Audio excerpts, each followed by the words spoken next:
Students, इस video में हम करने वाले हैं question number 6 of chapter motion back exercise. बड़ा ही इंटरेस्टिंग क्वेश्चन है ये।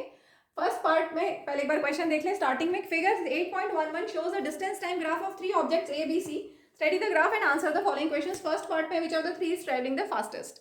तो जब भी डिस्टेंस टाइम ग्राफ है तो हम क्या फाइंड कर सकते हैं? स्पीड। डिस्टेंस टाइम ग्राफ से हम स्पीड फाइंड कर सकते हैं। ये आपने पढ़ा था ग्राफिकल रिप्रेजेंटेशन में। कैसे फाइंड करते हैं? S2 minus S1 upon T2 minus T1। अगर आपको स्पीड कैलकुलेट करनी होती है डिस्टेंस टाइम ग्राफ से तो आप फॉर्मूला यूज करते हैं S2 minus S1 upon T2 minus T1। अब यहाँ पर स्पीड कैलकुलेट करने को नहीं बोला है, कंपेयर करके बताना है कि किसकी स्पीड सबसे ज्यादा होगी। तो एक तो तरीका है कि आप तीनों की इंडिविजुअल स्पीड कैलकुलेट करो, टाइम कंज्यूमिंग हो जाएगा। उसके बजाय मैं आपको इजी मेथड बताऊंगी जिससे सिर्फ देख के आप जज कर सकते हैं कि किसकी स्पीड सबसे ज्यादा होगी। उसके लिए छोटा सा कंसेप्ट बता रही हूँ। ये क्या है? स्पीड में ये y एक्सिस का टर्म है, ठीक है, ये है y एक्सिस का टर्म और ये x एक्सिस का टर्म, और y अपॉन x होता है स्लोप। किसी भी ग्राफ में y अपॉन x अगर आपने लिखा है that is known as slope, ठीक है। और स्लोप होता है tan थीटा। ये आप वैसे 10th क्लास में पढ़ेंगे, एक रेशियो है। और ध्यान से देखिए y अपॉन x है tan theta, that is also known as slope. तो यहाँ पर अगर किसी का थीटा ज्यादा होगा तो उसका y अपॉन x ज्यादा होगा। अगर थीटा ज्यादा होगा तो tan थीटा ज्यादा होगा। इसको हम लिखते हैं ग्रेटर थीटा, जो ज्यादा एंगल विद x एक्सिस के साथ में जो ज्यादा एंगल बनाएगा, ग्रेटर अगर थीटा होगा तो उसका tan थीटा ग्रेटर होगा। अगर tan थीटा ग्रेटर, अगर tan थीटा ग्रेटर तो उसका स्लोप ग्रेटर। अगर उसका स्लोप ग्रेटर मींस उसकी स्पीड ग्रेटर, ठीक है। तो स्पीड किसकी ग्रेटर होगी? जिसका थीटा बड़ा है। अब थीटा किसका बड़ा है इसको हम देखते हैं। एक्स एक्सिस के साथ में ये वाला किसका है? बी का, ठीक है। बी ने एंगल बनाया, मैं एंगल बी लिख देती हूँ, थीटा बी, थीटा एंगल को डिनोट करने के लिए। इसके बाद ये वाला विद एक्स एक्सिस, ये कौन है? सी, ठीक है। ये है थीटा सी और ये है ए के लिए थीटा ए। आप देख के बता सकते हैं कौन सा सबसे बड़ा एंगल है? बी ने सबसे बड़ा एंगल सबटेंड किया है। इसका मतलब स्पीड ग्रेटर, अगर ग्रेटर थीटा है mean speed greater, that means B is travelling fastest, ठीक है। दूसरा तरीका है इंडिविजुअल स्पीड्स कैलकुलेट करके भी आप कर सकते हैं। Moving to next part B. Are all the three ever at the same point on the road.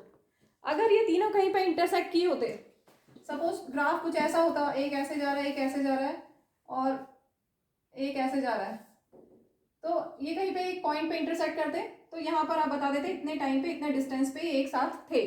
लेकिन यहाँ पर ऐसा कभी भी नहीं हुआ कि तीनों एक साथ इंटरसेक्ट किए हो। कभी ए सी ने इंटरसेक्ट किया है, कभी ए बी ने इंटरसेक्ट किया है, कभी बी सी ने इंटरसेक्ट किया है, लेकिन तीनों एक साथ ने कभी इंटरसेक्ट नहीं किया। As three lines do not meet at the point, the three objects never meet on the road, ठीक है। Moving to next part. How far has C traveled when B passes A? जब B ने A को पास किया उस time पे C की position क्या थी, ये आपको बताना है। कितने डिस्टेंस पे था? How far has C traveled? C ने कितना डिस्टेंस ट्रेवल कर लिया उस टाइम पे, कब? जब B ने A को पास किया। तो ये मैंने रफ ग्राफ बनाया है, रफ फिगर बनाया है। आप अपनी टेक्स्ट बुक में ध्यान से देखिएगा, उससे प्रॉपर समझ में आएगा। ये अप्रॉक्सीमेट है। और एक चीज और, ये जितना भी हम कर रहे हैं ये अप्रॉक्सीमेट आंसर आएगा, बहुत एग्जैक्ट आंसर नहीं आएगा, लेकिन अप्रॉक्सीमेशन में भी बेटर अप्रॉक्सीमेशन बताने की कोशिश करूंगी आपको। तो सबसे पहले उसको समझने के लिए यहाँ पे देखेंगे 7 स्मॉल डिविजन्स डिस्टेंस एक्सिस पे। अपनी टेक्स्ट बुक में जरूर देखिएगा, मैंने भी यहाँ पर कोशिश की बनाने की। 4 किलोमीटर में कितने डिविजन्स हैं? 1 2 3 4 5 6 7, ठीक है। तो अपनी टेक्स्ट बुक में काउंट कर लीजिए। 7 स्मॉल डिविजन्स में 4 किलोमीटर है। 7 स्मॉल डिविजन्स में 4 किलोमीटर है, तो 1 स्मॉल डिवीजन में कितना किलोमीटर होगा? सिंपल यूनिटरी मेथड 4/7 किलोमीटर, ठीक। अब इनिशियल डिस्टेंस C का at t equal to 0, initially जब स्टार्ट किया गया तब इनिशियली C कहाँ पर था? अपनी टेक्स्ट बुक में काउंट कीजिएगा, यहाँ से यहाँ तक देखिए। C का ग्राफ ये वाला है, ठीक है। ये C का ग्राफ है पूरा, C ऐसे जा रहा है। तो ये कौन सी पोजीशन पे है, कौन से स्मॉल डिवीजन पे है? 1 2 3 4, फोर्थ डिवीजन पे। और 1 स्मॉल डिवीजन में 4/7 किलोमीटर होता है, तो फोर्थ डिवीजन में 4 स्मॉल डिविजन्स में कितना होगा, 4 into 4/7 kilometre, that is 16/7 kilometre. अगर 1 स्मॉल डिवीजन में इतना किलोमीटर है तो 4 स्मॉल डिविजन्स में कितना किलोमीटर होगा, 16/7 किलोमीटर। ठीक है, तो इनिशियली सी ने इतना एट टी इक्वल टू 0, ये t इक्वल टू 0 पे c ने कितना डिस्टेंस कवर कर लिया था, 16/7 किलोमीटर। इसके बाद हमें अब बताना है व्हेन b पासेस a। तो अब ध्यान से देखिए, मेरा ग्राफ फिर से बोल रही हूं, मैंने रफली बनाया है, टेक्स्ट बुक में देखिएगा एक्चुअल वैल्यू के लिए। जब b ने a को पास किया, ये a का ग्राफ है, ठीक है, ये b की लाइन है।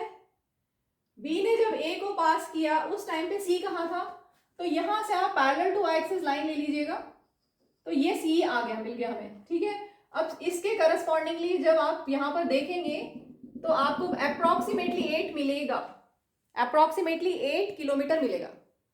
ठीक है, तो इनिशियली c 16/7 किलोमीटर पे था, और जब b ने पास किया a को तो c कहाँ पर है, अप्रोक्सीमेटली 8 किलोमीटर पे। तो कितना डिस्टेंस कवर किया, how far has c travelled, 8 - 16/7। एक बार फिर से समझ लीजिए, इनिशियली c कितने डिस्टेंस पे था, at t equal to 0 c था 16/7 किलोमीटर पे, और जब b ने a को पास किया तब c कहाँ था, अप्रोक्सीमेटली 8 किलोमीटर पे। ठीक है, तो यहाँ 8 किलोमीटर फाइनल और इनिशियल डिस्टेंस इतना 16/7, तो रिक्वायर्ड डिस्टेंस कितना c ने ट्रेवल किया वो आ जाएगा 8 - 16/7। यहाँ पर हम एलसीएम लेके सॉल्व कर लेते हैं, 40/7, और ये अप्रोक्सीमेटली मिलेगा आपको 5.714 किलोमीटर। ठीक है, अप्रोक्सीमेटली इतना आंसर आएगा। Moving to next part, how far has B travelled by the time it passes C. मैं फिर से बोलूंगी, अपनी टेक्स्ट बुक का फिगर देखिएगा, मैंने रफ बनाया है। By the time B passes C, तब बी ने कितना डिस्टेंस कवर किया, तो बी और सी कहाँ इंटरसेक्ट कर रहे हैं वो देखिए ग्राफ में, और उसके करस्पॉन्डिंगली डिस्टेंस एक्सिस पे, वाई एक्सिस पे कितना वैल्यू आ रहा है वो देखिए। तो b ने जब c को क्रॉस किया, b ने और c ने एक दूसरे को जब पास किया, एक दूसरे को जब इंटरसेक्ट किया, तो यहाँ पर कहीं है, अपने ग्राफ पे देखिएगा, टेक्स्ट बुक में यहाँ पर करस्पॉन्डिंगली कितना है। ठीक है, मेरा आंसर सही नहीं है यहाँ पर क्योंकि मैंने ग्राफ रफली बनाया है। आप अपने बुक में यहाँ पे काउंट करके बताइए कि कितने बॉक्सेस, कितने डिविजन हो गए। यहाँ से काउंट करेंगे, यहाँ से यहाँ तक कितने डिविजन थे, 4, यहाँ से यहाँ तक 7 डिविजन थे। 4 किलोमीटर में 7 डिविजन थे, तो 1 स्मॉल डिवीजन में 4/7 किलोमीटर था। यहाँ से यहाँ तक 4/7 किलोमीटर, तो यहाँ से यहाँ तक हम डिविजन काउंट कर लेते हैं, कितने डिविजन हुए। ठीक है, तो आप अपनी टेक्स्ट बुक में काउंट कीजिएगा। 4 के बाद आपको अप्रोक्सीमेटली ये 7 डिविजन के बाद आपको 8, 9 और यहाँ पर अप्रोक्सीमेटली यहाँ कहीं मिलेगा एक्चुअल में अपनी टेक्स्ट बुक में से। ठीक है, ये दोनों यहाँ पर कहीं इंटरसेक्ट हो रहे होंगे, ये जो ग्राफ है एक्चुअल में वो यहाँ पर कहीं इंटरसेक्ट हो रहा है। तो यहाँ पर जहाँ वो इंटरसेक्ट किया उसके करस्पॉन्डिंगली अगर आप काउंट करेंगे तो वो जो डिवीजन आएगा वो 9/5 डिवीजन आएगा, 9 और 10 के बीच में। यहाँ से जो डिविजन काउंट करेंगे ना, 1 2 3 4 5 6 7 8 9 10, तो 9 और 10 के बीच का कहीं होगा। बहुत एग्जैक्ट आंसर बताने की कोशिश कर रही हूँ मैं। तो 9.5 स्मॉल डिवीजन में कितना डिस्टेंस हो जाएगा, 9.5 इंटू 4/7, बस इससे आपको आंसर मिल जाएगा। और इनको मल्टीप्लाई करने से मिल रहा है 5.428 किलोमीटर। और यहाँ पर हमने कुछ और सब्ट्रैक्ट नहीं किया है जैसे सी पार्ट में किया था, क्योंकि बी की ओरिजिनल पोजीशन क्या थी, at t equal to 0, B 0 पे ही था, ओरिजिन पे ही था। At t equal to 0 B origin पे ही था, इसलिए यहाँ से यहाँ तक उसने कवर किया डिस्टेंस, और वो डिस्टेंस हो गया 5.428 किलोमीटर। इसी में अगर आप 9.5 फिफ्थ डिवीजन की जगह 9th डिवीजन लेते हैं ना, क्योंकि यहाँ पर बहुत एग्जैक्टली आप नहीं बता सकते हो, तो अगर आप 9th डिवीजन लेते तो 9 इंटू 4/7 ये आता। तो वैसे भी कुछ भी कर लो, 5 के आसपास तो आना ही आना है, 5 किलोमीटर के आसपास आपका आंसर आएगा ही आएगा। क्लियर?